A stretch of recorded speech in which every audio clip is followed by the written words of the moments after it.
F1 News has long known that Ford's contribution to the cooperation with Red Bull has exceeded expectations. Rushbrook, head of the performance department, explained that the intensity of our cooperation is increasing every day. From the initial contact and even before the contract was signed, we have started substantive work. The development of internal combustion engines and electric components is progressing very smoothly. Although there is still a lot of durability work to be completed in terms of partnership, openness, and two-way collaboration, everything is in line with our expectations and even exceeded our expectations. 3. Our initial agreement focused more on electrification, but as we invested in more advanced manufacturing facilities and 3D printing equipment, it has now expanded to the immediate collaborative development of more parts. We produce parts every day, and parts are shipped from Ford headquarters to the Milton Keynes laboratory for testing every day, many of which will go into formal production. It tests our people, processes, and facilities, pushing us to do things that have never been done before, not even in other motorsport or production car programs. He places greater demands on timeliness, quality control, and manufacturing precision. In the process of meeting these stringent requirements, we have gained a lot and successfully achieved all the requirements. It takes us 2 years to develop a complete GT3 car, but it takes 3.5 years just to develop an F1 power unit. The intensity of work during these 3.5 years was even more intense than the 2 years of developing GT3. We built a team from scratch, but some of the members are experienced F1 practitioners, and of course there are also many new employees or inexperienced employees. Red Bull will welcome the team and Red Bull development this weekend. Red Bull took part in Horner's 400th Grand Prix and had a celebration program in place. Strictly speaking, it should be the 401st Grand Prix, but due to the Tiregate incident at the 2005 United States Grand Prix, 3/4 of the cars did not participate. Since Red Bull joined F1 in 2005, it has won 8 drivers' championships and 6 team championships. Horner has always served as team leader, and his current contract lasts until 2030. There were rumors last week that Horner had lost the support of Red Bull Group's major shareholder, Xu Xuan, and Oaks and Toss might take over after the Imola race. The first chassis Cadillac has produced has passed crash tests, but the weight of the chassis far exceeded the target set by engineers, which should not be surprising since every 2026 car will need to be significantly lighter. The word in the paddock is that, in order to save time, project managers are considering sourcing parts in bulk from outside suppliers. On the one hand, it obtained power units, gearboxes, and rear suspensions from Ferrari, and on the other hand, it sought to cooperate with Dallara in chassis manufacturing. Cadillac's early operating model was very similar to that of Hayes. The ultimate goal is to build an organizational structure of approximately 600 employees, half of whom are already working under the leadership of Technical Director Chester, and some are on garden vacation. Regarding the driver issue, the possibility of selecting American driver Colton Herta is becoming increasingly remote, because we have to wait until the end of IndyCar at the end of August to find out whether he can obtain a super license. Herta must enter the top 4 of the standings to obtain enough super license points, but currently ranks 9th with 104 points, 44 points away from 4th. Both the ranking and performance are quite challenging. As a side note, IndyCar triple champion Alex Palou has won 4 out of 5 races this season and has cleared the driver standings on his way to a 4th crown. Palou was born in the same year as Verstappen. Zuyu Media Group announced that in its first quarter financial report of 2025, its operating income dropped sharply from $553 million to $403 million,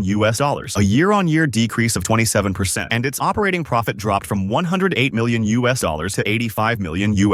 This is because there are only Australian and Chinese stations in the first quarter of this year, while last year there were Bahrain, Saudi Arabia, and Australia stations. The data impact generated by the number of matches will be offset in the second quarter. In addition, transportation costs and marketing costs have increased, mainly reflected in the 75th anniversary season launch held in London. F1 is still thriving in the US, with ESPN's ratings up 45% and its global fan base growing to 826 million. Today is the 75th anniversary of F1. The official YouTube account will review classic events for 24 hours. The movie F1: The Race to the Top will be released on June 27th. Turn with it. 75 years in the blink of an eye.